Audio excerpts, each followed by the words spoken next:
Bonjour à tous et à toutes, c'est Émilie pour la chaîne Nature Énergie. Aujourd'hui, je vais vous parler de la spiruline. Donc, je ne sais pas si vous connaissez la spiruline, mais voilà. Donc la spiruline, c'est une microalgue qui est apparue sur Terre il y a 3 milliards d'années. Elle est toujours là. Elle a donc la particularité d'être à la fois végétale et animale. Elle est très adaptable puisque ça fait depuis 3 milliards d'années qu'elle est toujours là. Donc elle a vécu beaucoup plus longtemps que l'humain, on va dire. À l'échelle humaine, voilà, c'est énorme. Et donc, elle vit c'est une microalgue d'eau douce. Donc, on l'appelle spiruline parce qu'elle a une forme spiralée, c'est ce qui lui donne son nom. Donc, il existe plusieurs espèces de spiruline. Donc, les principales, c'est l'Arthrospira platensis, qui s'appelait avant Spirulina platensis, et l'Arthrospira maxima, donc Spirulina maxima. Il y a d'autres souches également, Paracas, Lonar, enfin voilà. Donc, quelle est la composition de la spiruline? Donc, c'est un nutriment très complet. Elle fait partie des super aliments. Je ne sais pas si vous connaissez les super aliments, mais c'est des aliments du coup qui sont plein de bons nutriments, de minéraux, vitamines, enfin plein de choses qui vont aider le corps à aller bien. Et donc, c'est le nutriment le plus complet que l'on puisse trouver dans la nature. Donc, pour donner un exemple, 3 cuillères à soupe de paillettes de spiruline contiennent autant de protéines que 500 grammes de viande de bœuf, autant de calcium que 3 verres de lait, autant de fer que 3 bols d'épinards, autant de bêta-carotène que 18 carottes, autant de vitamine 12 que 500 grammes de steak. Et pour la vitamine E, elle contient, pour 3 cuillères à soupe de germes de blé, elle contient l'équivalent de la vitamine E. Donc elle est également, donc c'est la source de protéines la plus concentrée de tous les nutriments végétaux et animaux que l'on peut trouver dans la nature. Donc elle contient à peu près 60% de protéines. Elle a également tous les acides aminés essentiels, donc c'est ceux que notre organisme ne sait pas fabriquer, donc ça c'est bien. Et elle a également des acides aminés non essentiels qui vont donc permettre, alors qui sont aussi normalement synthétisés naturellement par l'organisme, par l'apport des nutriments qu'on va lui donner. Et puis ce qui est bien, c'est aussi qu'elle est très digeste. Donc quand on va consommer l'aspirine, on va utiliser 75 à 80% 83% de ce qu'on a ingéré. Donc ça, c'est vraiment bien. Ça, c'est parce qu'elle n'a pas de fibres cellulosiques comme certains autres végétaux, enfin la plupart des végétaux. Elle est aussi très riche en oligo-éléments et minéraux, donc elle contient du calcium, du magnésium, du potassium, du sélénium, du phosphore, du cuivre, du zinc, du sodium, et également du fer. Donc ça, le fer, c'est très intéressant, notamment pour les femmes qui sont souvent en manque de fer. Et c'est un fer qui est très bien assimilé, donc ça, c'est vraiment super parce que des fois, on se complémente, même là, dans les nutriments, enfin dans les minéraux, on va se complémenter, on va se dire, ah, c'est cool, je me complémente avec ces minéraux, mais s'ils ne sont pas bien assimilés, au final, c'est comme si on n'en prenait pas.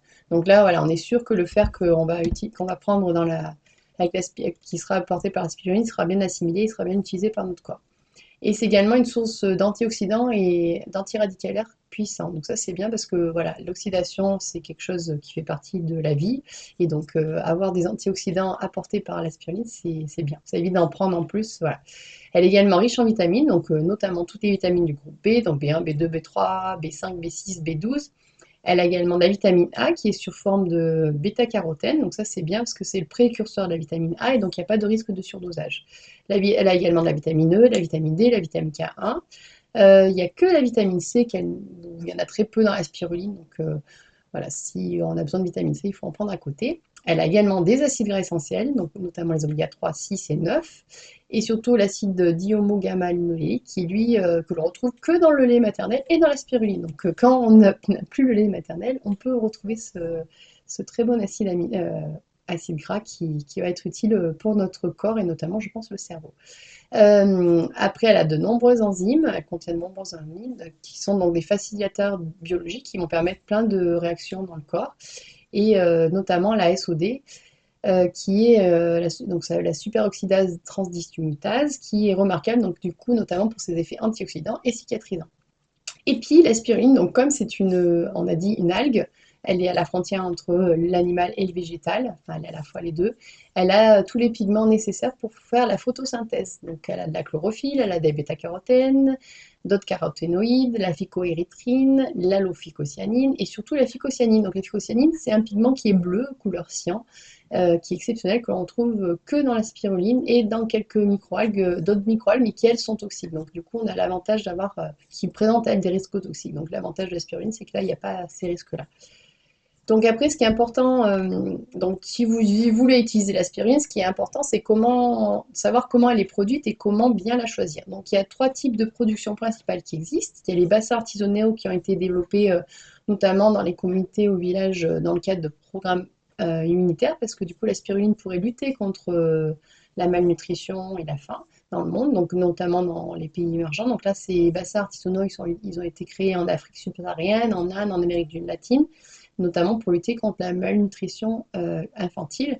La qualité de cette spiruline produite, on ne sait pas trop la qualité qu'elle a, elle est plutôt inconstante parce que l'environnement hygiénique est souvent très précaire. Donc ça, c'est principalement elle est principalement utilisée, je dirais, par les populations locales, celle-là.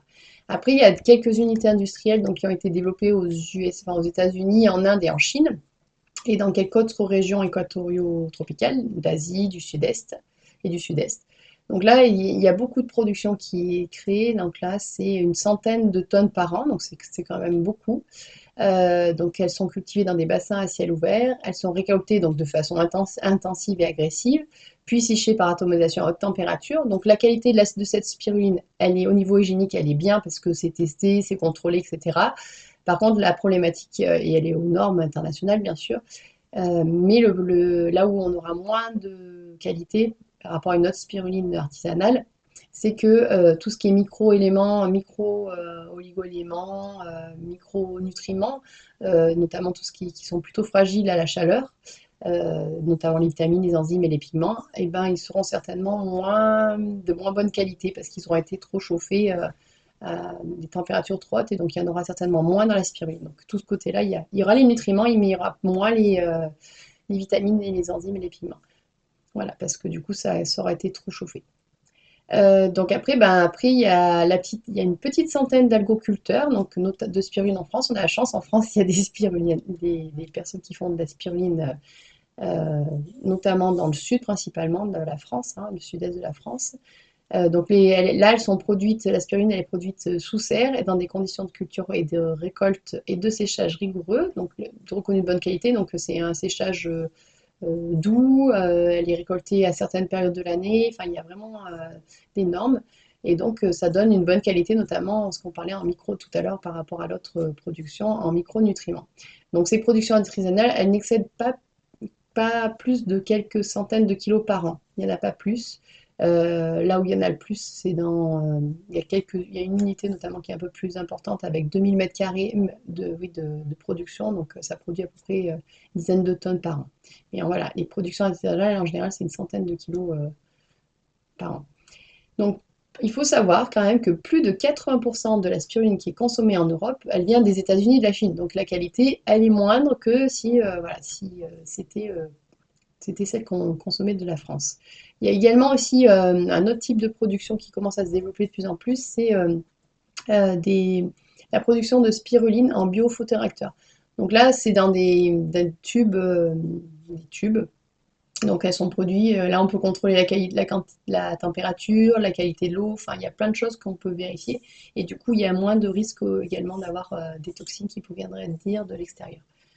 Donc, qu'est-ce qu'il faut vérifier impérativement quand vous choisissez une spiruline? Parce que voilà, c'est bien de prendre la spiruline, mais si elle est de moins bonne qualité ou qu'elle est polluée, ça peut arriver, ça sera moins efficace et ça pourra être problématique d'en consommer régulièrement. Donc, ce qu'il faut regarder quand on choisit une spiruline, c'est l'origine, d'où elle vient. Donc, il vaut mieux privilégier, comme on vient de le voir, une spiruline française, parce que du coup, elle va être produite de manière artisanale, il y aura une traçabilité, il y aura des choses qu'on ne trouvera pas forcément dans une spiruline qui vient des États-Unis ou de Chine. La méthode de séchage, donc il faut voir si elle a été séchée à basse température pour conserver donc au mieux les nutriments. Vérifier également qu'il n'y a pas d'additif sur le produit fini, hein, parce que voilà, donc il faut qu'il y ait que de la spiruline dans le produit fini. Donc sur le sachet, il faut qu'il y ait marqué spiruline et rien d'autre, sans conservateur ni excipient, rien du tout. Et il y a également le label bio qui commence à arriver, mais c'est un peu difficile de l'obtenir actuellement. Mais de toute façon, les producteurs, en tous les cas en France, s'efforce de respecter au mieux le cahier des charges de l'agriculture biologique et de l'agriculture artisanale, voilà, le plus proche d'une qualité intéressante. Donc, comment on peut la consommer, cette spiruline? Comment on la trouve ben, quand on va chez son producteur ou sur Internet? Donc, on peut la trouver donc avec les méthodes industrielles, on la trouve notamment sous forme de comprimés, de poudre, de gélules et de liquides. Après, dans les méthodes artisanales, on peut la trouver sous forme de brindilles, paillettes, micro-aiguillettes. Là, c'est vraiment quelque chose qu'on va pouvoir utiliser dans son alimentation facilement. C'est la version la moins transformée, on va dire, de la spiruline. Et puis aussi, on peut la trouver. Alors là, c'est plus le côté rigolo parce que évidemment, si on fait cuire la spiruline, on perdra une partie de ses effets, bien sûr. Donc, on peut la trouver notamment dans des pâtes alimentaires. On peut trouver des pâtes alimentaires notamment à la spiruline, enfin d'autres choses à la spiruline. Ça donne une couleur verte au produit, ce qui est assez, ça peut être rigolo. Voilà. Donc pour revenir sur ces différentes formes, donc la plus naturelle, c'est la spiruline en paillettes ou en brindilles. Donc, elle a une meilleure qualité nutritionnelle puisque c'est la moins transformée, on va dire, mais elle a un goût elle a un goût un peu moins fort que la poudre, mais elle a quand même du goût, donc il faut pouvoir aimer, faut aimer le goût. Donc je dirais il faut tester, voir ce que ça donne, si ça vous plaît ou pas. Et ce qui est bien, c'est qu'on peut l'utiliser facilement dans l'alimentation, donc vous pouvez les mettre dans des salades, dans des yaourts, dans des smoothies, enfin voilà. Il faut juste pas la faire cuire, quoi. Après, ben, l'aspirine en poudre aussi, ben, là c'est aussi assez facile à utiliser en fait, hein. Vous pouvez faire des jus, vous pouvez les mettre dans des smoothies, dans vos recettes aussi, pareil. Euh, donc là, ce qui est bien, c'est qu'il y a en général un bon rapport qualité-prix et elle est assez elle est bien biodisponible. Mais par contre, là, il y a quand même le goût de l'algue. Donc si vous n'avez pas le goût vert de l'algue, je ne la conseillerais pas. Donc c'est voilà. Euh, et après, bah, il y a la version comprimée. Donc là, en comprimé, bah, c'est un goût neutre, hein. Il faut juste l'avaler. C'est pratique parce que du coup, au niveau dosage, c'est assez facile à prendre. On sait qu'il faut en prendre un, 2, 3 comprimés par jour. Par contre, là, du coup, il est important vraiment de vérifier qu'il n'y ait pas d'autre chose que de la spiruline, parce que là, du coup, c'est facile de rajouter dans le comprimé d'autres ingrédients qui n'ont rien à faire et qui ne seront pas forcément intéressants à avoir dans le comprimé. Donc ça, c'est bien pour les personnes qui n'aiment pas le goût de l'aspirine, ni la texture en poudre ou en brindille ou paillettes. Alors, qui est-ce qui peut utiliser la spiruline? Donc, la spiruline, elle est utile pour tout le monde, en fait, enfants, adultes, seniors, sportifs, parce que du coup, elle va permettre de reminéraliser, enfin, donner en tous les cas au corps l'ensemble des éléments dont il a besoin pour bien fonctionner, et d'apporter notamment des minéraux, des oligo-éléments, des vitamines, des antioxydants, enfin, plein de choses que le corps, enfin, à l'heure d'aujourd'hui, même en mangeant le plus bio possible, le plus naturel possible, les aliments, enfin, les aliments ont beaucoup moins d'oligo-éléments. Enfin, donc on est tous plus ou moins en carence de certains minéraux, quoi, et vitamines. Donc elle est encore plus utile, notamment pour les personnes qui sont fragilisées, convalescentes, ou qui prennent des traitements qui mangent les minéraux aussi, parce que ça arrive, les végétariens, les sportifs. Et puis pour les enfants, il y a eu une étude là, qui a été faite qui montre que la supplémentation, parce que les enfants ne sont pas non plus à l'abri d'être carencés, parce que c'est comme nous, hein, pareil, ils mangent, en plus eux ils sont en croissance, donc ils ont des besoins un peu plus accrus sur certains micronutriments et minéraux. Donc du coup, ben, la supplémentation de spiruline pour les enfants, ça peut notamment les aider au niveau de l'attention et des résultats scolaires. Il y a une étude qui a été faite et qui montre que supplémenter les enfants avec de la spiruline pendant plusieurs jours permet d'aider à ce qu'ils aient des meilleurs résultats et une meilleure attention à l'école. Il y a quand même une petite contre-indication, c'est pour la spiruline, donc tout le monde peut en prendre, à part les personnes qui ont ce qu'on appelle l'hémochromatose. Donc ça, c'est les personnes qui ont une hyperabsorption du fer par l'intestin, parce que du coup, quand on prend de la spiruline, comme il y a quand même une forte teneur en fer, forcément, ben, on risque d'avoir un surdosage. Et puis, ben, bien sûr, si vous prenez des traitements ou quoi, vous pouvez demander l'avis de votre médecin pour savoir si vous pouvez en prendre ou pas. Donc, quelques bienfaits, parce qu'elle en a beaucoup, la spiruline, quelques bienfaits de la spiruline. Donc, elle va stimuler le système immunitaire, elle améliore la récupération musculaire, donc ça c'est bien aussi quand on fait du sport. Elle va favoriser la digestion et la santé intestinale. Elle a aussi un effet détox, donc ça va nettoyer aussi un peu le corps. Elle est très concentrée en fer biodisponible, donc ça c'est bien, ça permet de remonter les taux de fer pour les personnes qui ont des taux de fer bas, notamment les femmes, hein. Je pense souvent aux femmes parce qu'on est souvent, nous, anémiés au niveau du fer, donc voilà. Ça améliore le tonus et la vitalité, ça va réduire la fatigue, ça va augmenter également la résistance de l'organisme, ça va protéger contre le stress oxydatif. Elle aide aussi pour les diabétiques à réguler le taux de sucre sanguin. Ça aide aussi à maintenir une masse musculaire parce qu'elle est très riche en protéines. Elle va réduire le taux d'acide lactique dans les muscles, donc très bien pour la récupération sportive une fois que vous avez fait un... Voilà. Et elle va permettre également de retarder les effets du vieillissement. Elle est également utile en cas de problèmes cardiovasculaires et elle aide aussi le cerveau à bien fonctionner, voilà, parce que tout se passe bien dans le cerveau. Donc, comment l'utiliser? Quels sont les dosages recommandés? Donc, après, ben, la spiruline, ça peut être une cure. On peut très bien faire des cures de spiruline pendant un mois, par exemple, en début d'hiver ou à l'automne pour pouvoir passer cette période un peu plus difficile pour le corps sereinement. On peut également en prendre tout l'hiver. Enfin, voilà. En fait, c'est un peu à la demande à s'adapter en fonction des besoins ou ce qu'on ressent. Donc au début, bah, il faut commencer par une petite dose, maximum 1 gramme par jour, et puis progressivement, on peut monter jusqu'à 3 à 5 grammes. Donc là, c'est voilà, il faut voir comment ça se passe au niveau de notre corps, si on voit si on la supporte bien, si on voit que ben, on a besoin d'un peu plus, ou que un ou deux, enfin voilà, un gramme, 2 grammes, ça suffit, on peut rester sur ces dosages-là. Et puis ça va dépendre bah, de la corpulence de la personne, parce que bah, voilà, c'est plus on est, si on n'est pas très costaud, ben, peut-être 1-2 grammes ça va suffire. Et puis pour quelqu'un qui a une plus grosse corpulence, il faudra peut-être passer à 3-5 grammes. Voilà. Et voilà. Bah, les sportifs, c'est pareil, hein. Du coup, eux, ils ont des besoins plus importants parce que si on est sportif, notamment de haut niveau, quoi, ben, on pompe un peu plus dans les réserves et donc on aura besoin de plus, voilà. Donc voilà, ça peut être aussi bah, quand on a une période, alors qu'on peut la consommer ben, quand on a une période de stress aussi, parce que du coup, on va avoir des besoins plus importants en micronutriments, en minéraux, etc. Donc elle va pouvoir soutenir le corps là, en ce moment-là. Donc en général, on fait une cure au minimum d'un mois, et puis après, on peut prolonger en fonction des besoins selon, voilà. Ça peut être aussi à l'année, elle peut, voilà, mais à voir en fonction de comment ça se passe. Il faut éviter quand même de la prendre en même temps que le café, le thé ou de l'alcool pour vraiment qu'elle soit bien assimilée et qu'il n'y ait pas d'interaction et qu'on bénéficie bien de tous les bienfaits de la spiruline. Et puis ben voilà, vous pouvez un peu vous amuser à voir quelles sont les différentes formes qui vous conviennent le mieux. Donc là, pour faire cette vidéo, je me suis inspirée notamment de ce livre. Alors, je ne sais pas si on va le voir comme il faut à l'écran, voilà.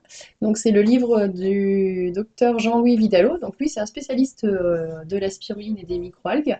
Et dedans, du coup, il explique un peu les bienfaits, notamment de la spiruline et puis d'autres produits, enfin, d'autres nutriments, notamment le curcuma, enfin d'autres choses. Donc voilà, donc le livre il s'appelle La santé cellulaire, les 5 incontournables pour une forme optimale, donc du docteur Jean-Louis Vidalot. Donc si vous voulez en savoir plus, bah, je vous conseille de lire le livre ou voilà, de vous renseigner sur Internet aussi. Vous trouverez pas mal de références. Il y a beaucoup d'études qui ont été réalisées sur la spiruline et la phycocyanine. Donc voilà. Et puis bah, si vous avez des questions ou besoin de savoir vers quelle spiruline aller, quel producteur choisir, j'en ai moi trouvé 2 qui me paraissent bien en France en tous les cas. Donc voilà, après il vous suffit de regarder aussi également sur Internet. Il y a en France, il y a une fédération de spiruliniers, je ne sais pas comment on appelle ça. Donc voilà, vous regardez et vous trouverez du coup les références des différents producteurs français. Et à vous de choisir, j'allais dire, au plus proche de chez vous, tant qu'à faire, autant que ça soit de la production locale. C'est mieux, je trouve, de consommer de la spiruline qu'on trouve à côté de chez nous plutôt que même en France, ici, à 100, 200, 300 km de chez nous, quoi. Ou même plus, voilà.